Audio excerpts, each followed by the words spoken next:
El presente trabajo se enmarca en la Facultad de Ingeniería y Tecnología de la Universidad de la Cuenca del Plata en la sede de Formosa Capital. Se desarrolla por parte de la licenciatura en Sistemas de Información en el área de Redes y Comunicaciones por los alumnos Cabrera Sebastián, González Eugenia, Gauna Ricardo y Puyol Paloma. En cuanto al tema del trabajo, nace como propuesta por parte del profesor de la asignatura, buscando adentrarnos a lo que serían los distintos temas que abarcan el eje temático número 1, que ampliaremos más en lo que es el desarrollo del trabajo. Se tiene como objetivo general el recabar información acerca de los conceptos más importantes para tener una buena base en cuanto a la asignatura respecta y las aplicaciones en general que se les puede dar a estos. Para empezar con lo que es el video, se debe aclarar que está dividido en dos partes. En primer lugar, todo lo que es el marco teórico conceptual, que lo utilizamos para posteriormente aplicarlo a lo que es la práctica. Empezando justamente por esta primera parte, definimos qué son las redes de comunicación de datos. Se dice que son sistemas de interconexión entre dispositivos electrónicos que permiten la transmisión y el intercambio de información a través de distintos medios, ya sean físicos o inalámbricos. Estas redes lo que hacen es facilitar la comunicación entre lo que son computadoras, servidores, dispositivos móviles y otros sistemas digitales mediante lo que son los protocolos estandarizados. Se dice que una red de comunicación de datos puede utilizar diferentes tecnologías y arquitecturas para asegurar que la información se envíe de manera eficiente, segura y sin errores. Los datos pueden viajar en forma de paquetes a través de cables de cobre, fibra óptica, ondas de radio o cualquier otro medio de transmisión. Las redes de comunicación de datos, creadas con el objetivo principal de compartir información y recursos entre dispositivos ubicados en diferentes lugares, tienen diferentes finalidades que incluyen, por ejemplo, facilitar la comunicación, permitiendo el intercambio de información entre personas y sistemas en tiempo real, optimizar la gestión de recursos, ya que hacen posible el acceso compartido a impresoras, servidores, bases de datos y otros dispositivos, sin necesidad de duplicar lo que sería el hardware, automatizar procesos, ya que integran sistemas que dependen de la transmisión de datos para operar de manera eficiente, como en la industria, el comercio o la educación, y por último, permitir el acceso remoto, ya que facilitan la conexión entre usuarios. Luego nos encontramos con lo que son las ventajas y desventajas de las redes de comunicación de datos. En cuanto a las ventajas, se destacan 5 ejes principales. En primer lugar, la rapidez en la transmisión de la información, ya que permiten la transferencia de datos en milisegundos, que esto lo que hace es mejorar la eficiencia operativa. En segundo lugar, se destaca el acceso compartido a recursos, ya que podemos utilizar archivos, impresoras y otros dispositivos de lo que es de una manera centralizada. Después también se ve lo que es la reducción de costos, ya que se evita la necesidad de duplicar lo que es el hardware y software, disminuyendo lo que son los gastos obviamente en infraestructura. Después también está la interacción en tiempo real, ya que como ventaja esto permite facilitar la colaboración y comunicación instantánea mediante correos electrónicos, videollamadas y plataformas en línea. Y la última ventaja que se destaca es la escalabilidad, ya que pueden ampliarse y adaptarse a las necesidades de los usuarios sin mayores complicaciones. Después tenemos lo que son las desventajas de las redes de comunicación de datos. En primer lugar, la vulnerabilidad de ataques, ya que son susceptibles a ciberataques, virus y accesos no autorizados. Después tenemos los costos iniciales de instalación como otra desventaja, ya que implementar una red de comunicación requiere una inversión en equipos y configuración. También encontramos como desventaja la dependencia de la infraestructura. Si el sistema falla, como por ejemplo una caída del servidor o una desconexión de internet, la comunicación va a interrumpirse. Después tenemos problemas de congestión. Cuando una red es utilizada por demasiados dispositivos sin una correcta administración, la velocidad de transmisión obviamente puede reducirse. Y por último, se dice que requiere un mantenimiento constante. Esta es una desventaja principal, ya que se dice que es necesario actualizar el software, corregir errores. Sistema teleinformático. Un sistema teleinformático es un conjunto de dispositivos, redes y software que permiten la transmisión, el procesamiento y el almacenamiento de información a distancia. Combina tecnologías de telecomunicaciones e informática para facilitar la comunicación y el intercambio de datos entre sistemas ubicados en diferentes lugares.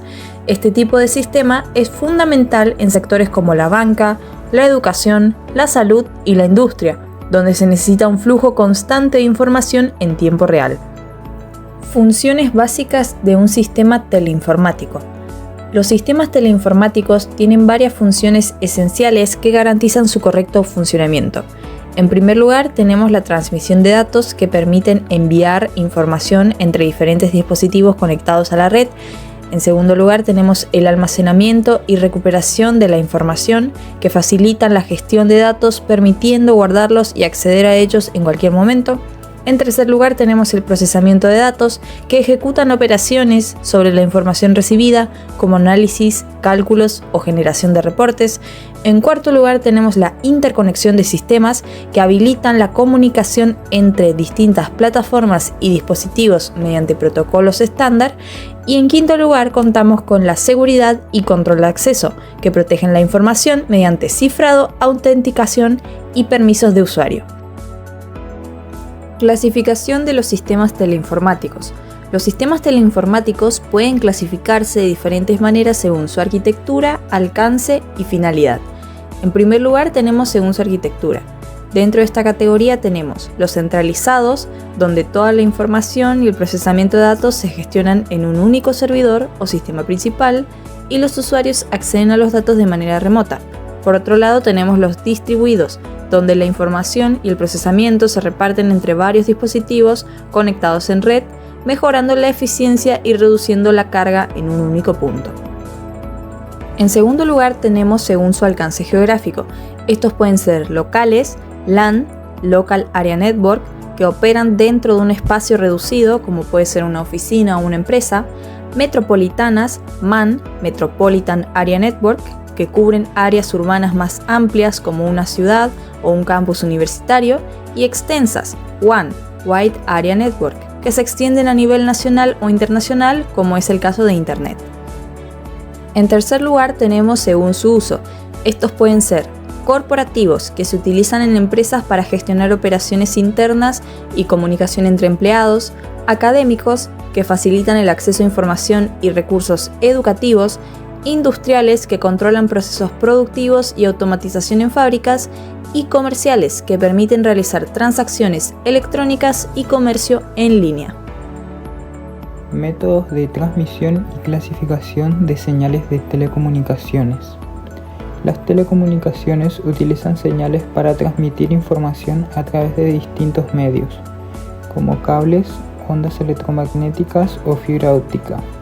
Estas señales se pueden ser analógicas o digitales, y su transmisión se realiza mediante diferentes métodos dependiendo del tipo de señal y del sistema de comunicaciones. 1. Métodos de transmisión de señales. Las señales pueden ser transmitidas de manera analógica o digital. Cada tipo requiere métodos específicos para la correcta transmisión. Método de transmisión de señales analógicas. Las señales analógicas son continuas y pueden tomar valores infinitos dentro de un rango determinado. Se usan en radio, televisión y telefonía tradicional. Modulación de amplitud AM. Varía la amplitud de la señal. Para transmitir información se usa en radio AM. Modulación de frecuencia FM. Modifica la frecuencia de la señal portadora como en la radio FM. Modulación de fase PM. Cambia la fase de la onda portadora para representar datos. Utilizada en telecomunicaciones satelitales. Multiplexación por división de frecuencia FDM. Divide el ancho de banda en varias señales simultáneas, como en la televisión por cable.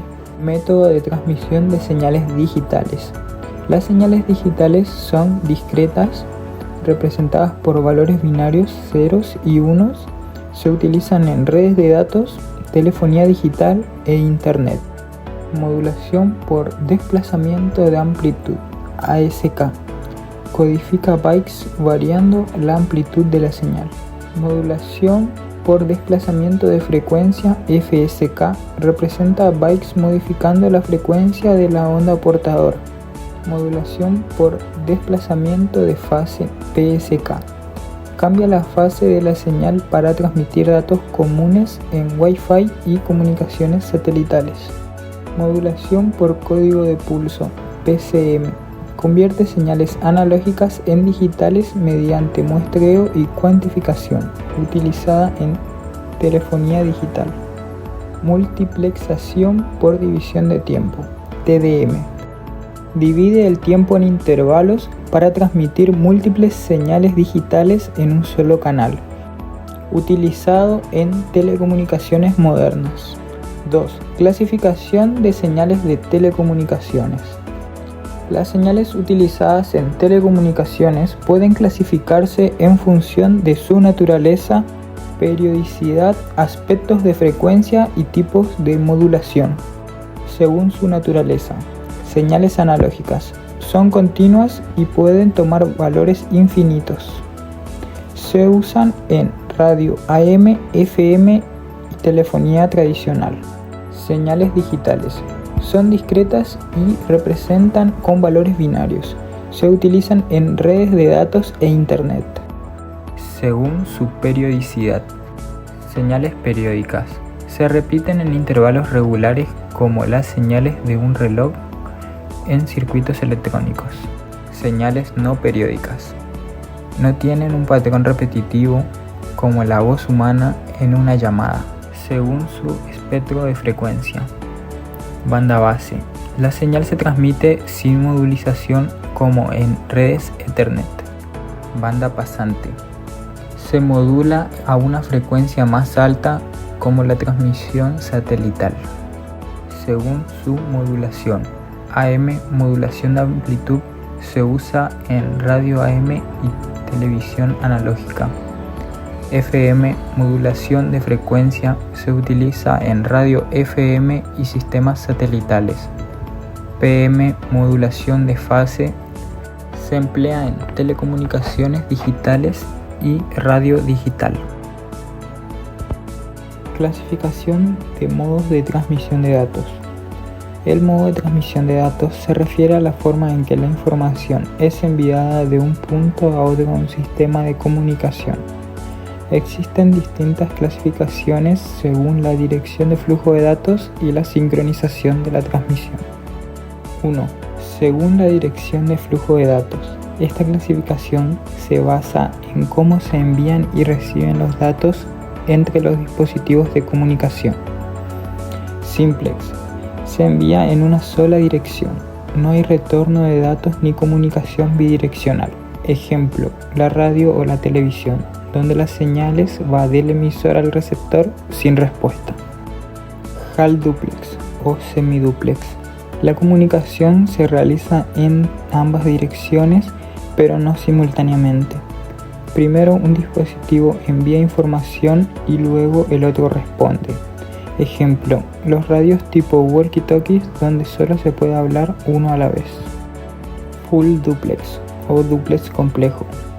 Permite la transmisión en ambas direcciones al mismo tiempo. Aumenta la eficiencia de la comunicación ya que los dispositivos pueden enviar y recibir datos simultáneamente. Ejemplo, llamadas telefónicas donde ambos pueden hablar y escuchar sin interrupciones. 2. Según la sincronización de los datos.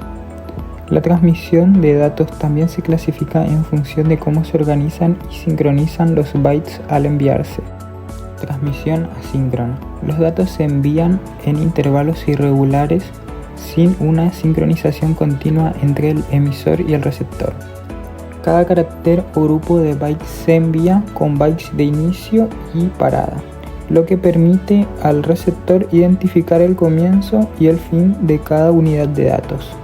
Ejemplo, comunicación por puertos series RS232. Teclado y ratones conectados por USB. Comunicación síncrona. Los datos se envían en bloques o tramas continuas utilizando un reloj común para sincronizar la transmisión entre el emisor y el receptor. más eficiente que la transmisión asíncrona ya que no requiere bytes de inicio y de parada. Ejemplo, redes Ethernet y protocolos como el HDLC. 3. Según el medio de transmisión. Dependiendo del medio por el cual viajan los datos, la transmisión se puede clasificar en transmisión por cable. Los datos viajan a través de medios físicos como cables de cobre o fibra óptica. Ejemplo, Ethernet, cableado de red, conexiones de fibra óptica. Transmisiones inalámbricas. Los datos se transmiten sin cables utilizando onda de radio, microondas o infrarrojos. Ejemplo, Wi-Fi, Bluetooth, redes celular 3G, 4G, 5G. Unidades de medidas utilizados en la comunicación de datos. En la comunicación de datos es fundamental medir la cantidad de información transmitida, la velocidad de transmisión y la capacidad de los canales de comunicación. Estas mediciones se expresan en diversas unidades que permiten cuantificar el flujo de datos en redes y sistemas de telecomunicaciones. Unidades de medida de información. La información en los sistemas de comunicación digital se mide en bits y bytes. Bits es la unidad mínima de información, representando un valor binario 0 o 1. Byte es el conjunto de 8 bits, suficientes para representar un carácter en sistemas de codificación como ASCII. Para representar grandes volúmenes de datos se utilizan múltiplos de byte, como kilobyte, megabyte, gigabyte. En la siguiente tabla se muestran sus abreviaturas y sus equivalencias. En telecomunicaciones, los prefijos pueden intercambiarse en base al decimal. Un kilobyte es igual a 1000 bytes o binaria, donde un kilobyte es igual a 1024 bytes, dependiendo del contexto. Unidades de velocidad de transmisión de datos. La velocidad de transmisión indica cuántos bytes se transmiten en un canal de comunicaciones por unidad de tiempo. Se mide en bytes por segundo y sus múltiplos, como pueden ser los kilobytes por segundo, megabits por segundo, gigabytes por segundo, terabytes por segundo. En la siguiente tabla se puede apreciar sus abreviaturas y sus equivalencias.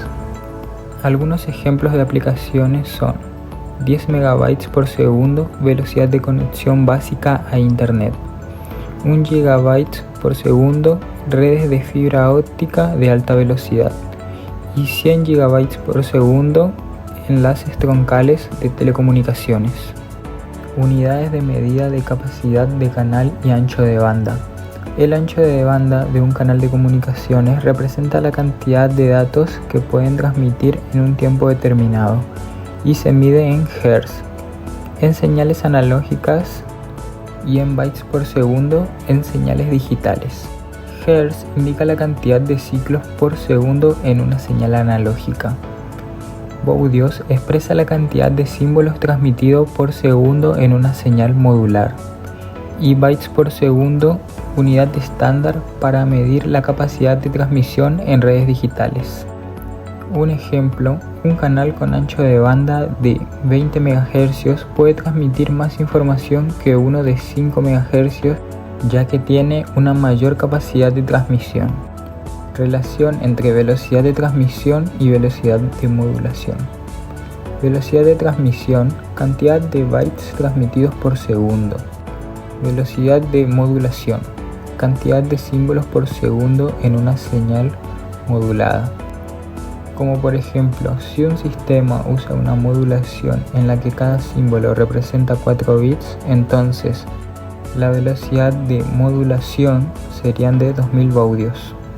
En cambio, la velocidad de transmisión serían de 2000 por 4 igual a 8000 bytes por segundo. Comparación entre velocidad en bytes y bits.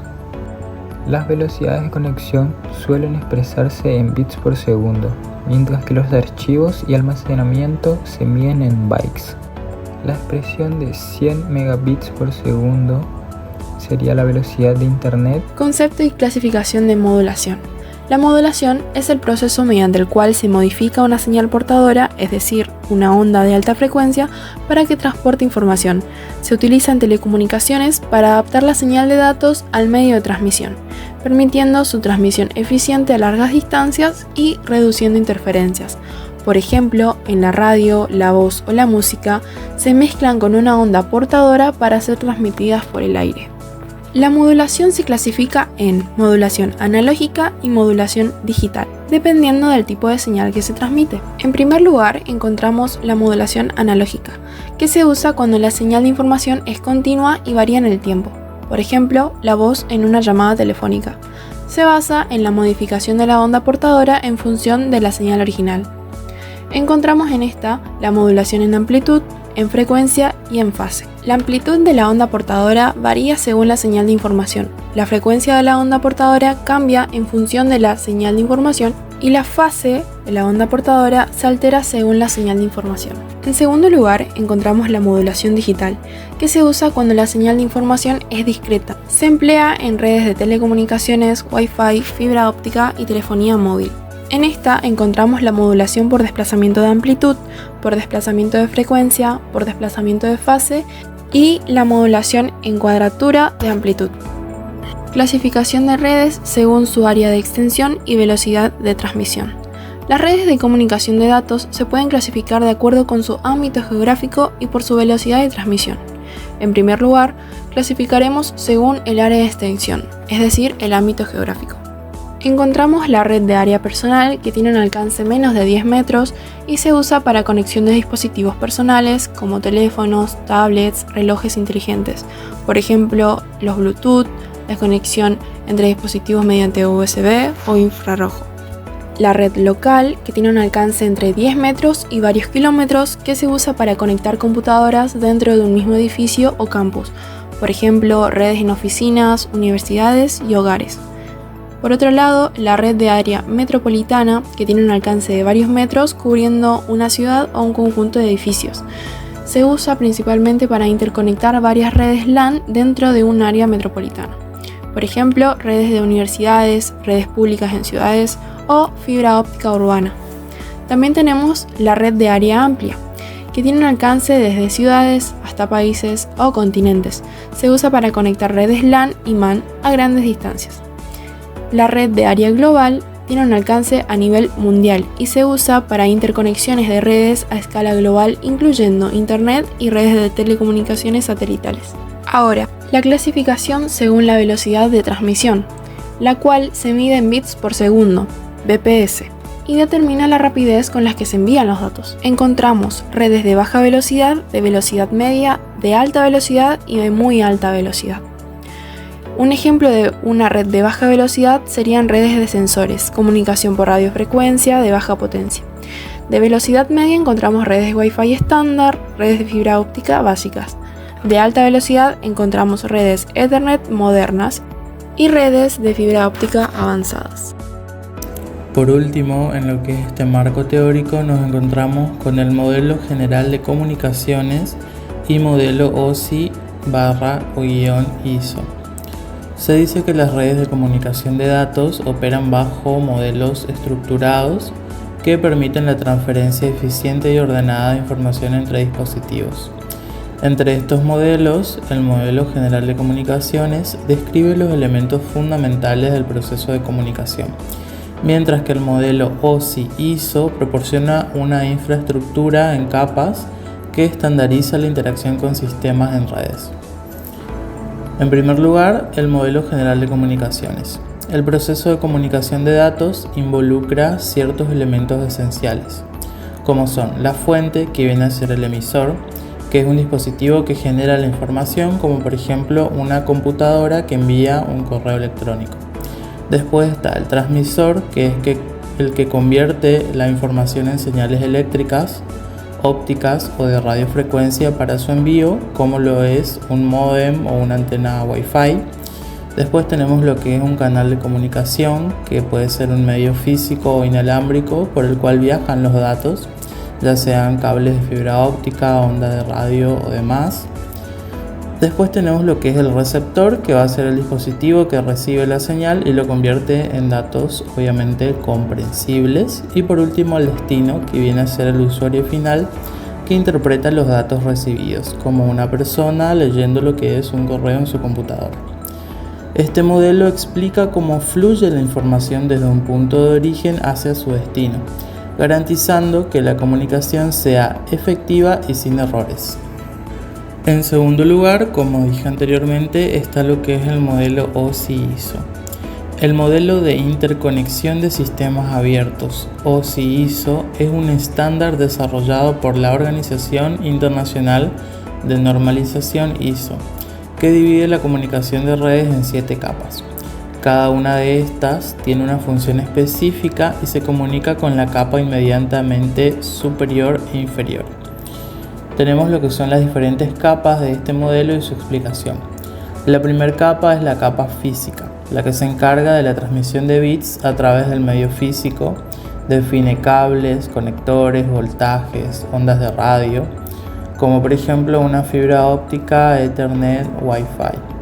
En segundo lugar tenemos la capa de enlace de datos, que detecta y corrige errores en la transmisión, organiza los datos en tramas, que son los frames, y controla el acceso al medio de transmisión, como por ejemplo la Media Access Control llamada MAC, Ethernet, Wi-Fi. Después tenemos lo que es la capa de red, que se encarga del direccionamiento y enrutamiento de los datos. Esto lo que hace es utilizar paquetes de datos para enviar información entre redes, como por ejemplo un protocolo IP, Internet Protocol, o lo que son enrutadores también. En cuarto lugar tenemos una capa de transporte, que es la que garantiza la entrega confiable de datos entre dispositivos, divide los mensajes en segmentos y los reensambla en el destino, como por ejemplo TCP, Transmission Control Protocol, o UDP. En quinto lugar tenemos la capa de sesión, que es la que administra y sincroniza el inicio, mantenimiento y cierre de una sesión de comunicación, como por ejemplo RPC, Remote Procedure Call, o la NetBIOS. En sexto lugar tenemos la capa de presentación, que traduce los datos entre diferentes formatos, realiza lo que es la encriptación y comprensión de datos, como por ejemplo SSL/TLS, formatos de archivos JPG, MP3, ASCII. Y la séptima capa, que es la capa de aplicación, es la interfaz entre el usuario y la red, que define protocolos de comunicación para aplicaciones, como por ejemplo HTTP web, SMTP correo electrónico, FTP, que es la transferencia de archivos. Una vez finalizada la parte teórica, empezamos la parte práctica. Se nos asignó un caso ficticio en donde debíamos diseñar nuestra red de comunicaciones de datos utilizando el programa de simulación Cisco Packet Tracer. El caso habla de un policonsultorio que necesita armar su cableado estructurado. Entonces procederemos a la explicación. En este video especificaremos tanto los dispositivos utilizados como su distribución, la asignación de direcciones IP y la conexión entre los mismos. Dentro de los requerimientos que se tuvieron que seguir para la realización del trabajo se encuentran que necesitábamos 74 dispositivos en total, de las cuales 29 son PC de escritorio y I/O, 23 impresoras con conexión a red, 14 cámaras IP, 6 switches, un módem y un servidor. También contábamos con 18 consultorios, 4 oficinas y una sala de informática. Para el diseño de la red tuvimos en cuenta primeramente la estructura física, en donde la red se organiza en 2 niveles, la planta alta y el primer piso. En cada consultorio podemos encontrar una PC I/O y una impresora, en donde ambas están conectadas a la red. En el caso de la PC I/O está representada por una PC genérica. En la oficina de administración hay 3 PC y una fotocopiadora y una cámara IP. En las salas de admisión se localizan 2 PC de escritorio, una cámara IP y una fotocopiadora. En la sala informática encontramos el servidor que proporciona los servicios de red a los diferentes dispositivos. Además se halla una impresora, una cámara IP, una PC de monitoreo de las cámaras de seguridad, que vendría a ser esta de acá. También se pueden ver los 3 switches que están interconectados en cada piso. Así se distribuye la conexión a los dispositivos. Cada switch está dirigido a un dispositivo en particular. Las cámaras IP se ubican alrededor de todo el policonsultorio, es decir, en el pasillo, escalera, oficina, todo con medios de vigilancia, ¿no? Por último, para la conexión a internet se origina de un módem, que está ubicado en el primer piso y distribuye el acceso a toda la red. Para mejor organización, decidimos asignar a los dispositivos con nombres representativos. En primer lugar, podemos encontrar las PC, en donde los nombres se organizan respecto al piso en el que se encuentran los dispositivos. Para los PC de la planta baja se los denomina pb.pc.0 en este caso. Y para los que se encuentran en la planta alta, pa.pc12. Para las impresoras y los switches se utilizó el mismo procedimiento que con las PC. Los que se encuentran en la planta baja, PB, y los que se encuentran en la planta alta, PA. Para las cámaras se les asignó un nombre según la ubicación en la que se encuentran. Las cámaras en la sala de espera, sala.ecam, y las que se encuentran, por ejemplo, en las escaleras, escaleras 1cam. Y así sucesivamente. Para lo que es la estructura lógica, se asignan IPs estáticas para cada dispositivo, organizadas por rango según su función, y se utilizan switches para la distribución de red por cable Ethernet. Luego tenemos el tipo de cableado, para el cual se tuvieron en cuenta las siguientes cuestiones. Para conectar dispositivos, en este caso PCs, impresoras y cámaras a los switches, se utilizan cables UTP directos. Para las conexiones entre switches en planta baja y en el primer piso, se encuentran cables UTP cruzados. Y para conectar el internet hasta el módem se utiliza el cable coaxial. Luego comenzamos con la configuración de los equipos. En el caso del servidor, una vez hechas todas las conexiones mediante los cables necesarios, se debe configurar el servidor para que éste proporcione los servicios de red. En primer lugar, se cambia uno de los módulos que viene por defecto por uno con el que se pueda conectar el módem, en este caso un módulo que permite la opción Fast Ethernet. Posteriormente, en el apartado Desktop IP Configuration, se hace la configuración correspondiente con una IP estática. Se utilizó la dirección 192.168.0.1 con la máscara de subred 255.255.255.0.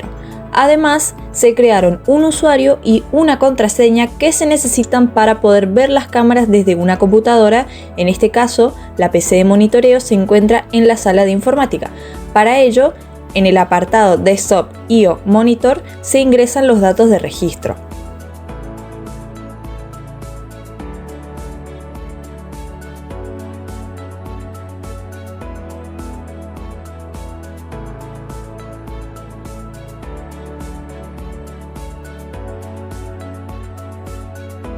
Para realizar la configuración de cada PC, se le asignó una IP manual a cada una de ellas, con una IP de rango estático que van desde la 192.168.0.2 hasta la 192.168.0.30, con una máscara de subred de 255.255.255.0.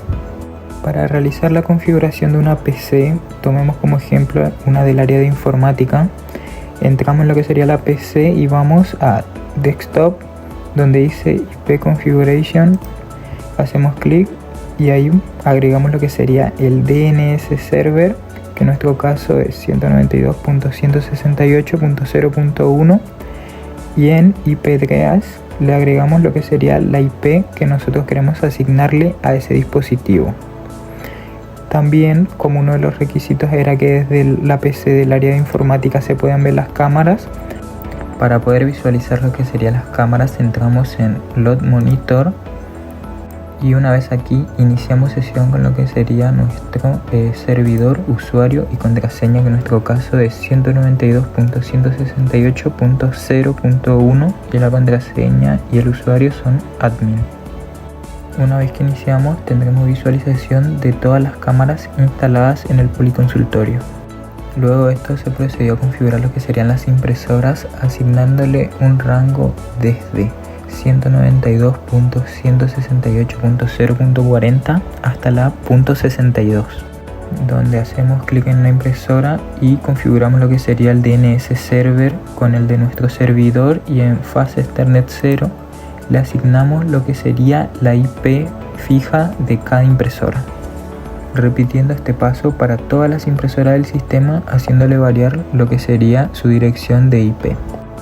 Para poder realizar lo que sería la configuración de las cámaras y las conexiones, primero entramos en lo que serían los ajustes avanzados de la cámara y modificamos un network adapter para que este nos permita poder conectarlo mediante cables, porque viene por defecto para Wi-Fi. Luego de esto configuramos lo que sería el DNS server y le asignamos su IP a cada cámara, así como fue con las impresoras y las computadoras. Para poder tener accesos a estas, debemos configurar lo que sería el remoto server, asignándole nuestro número de servidor, así como el usuario y contraseña que creamos en el mismo. Una vez cargado le damos a Connect, y una vez conectado ya nos permitirá visualizarla desde la PC de la sala de informática.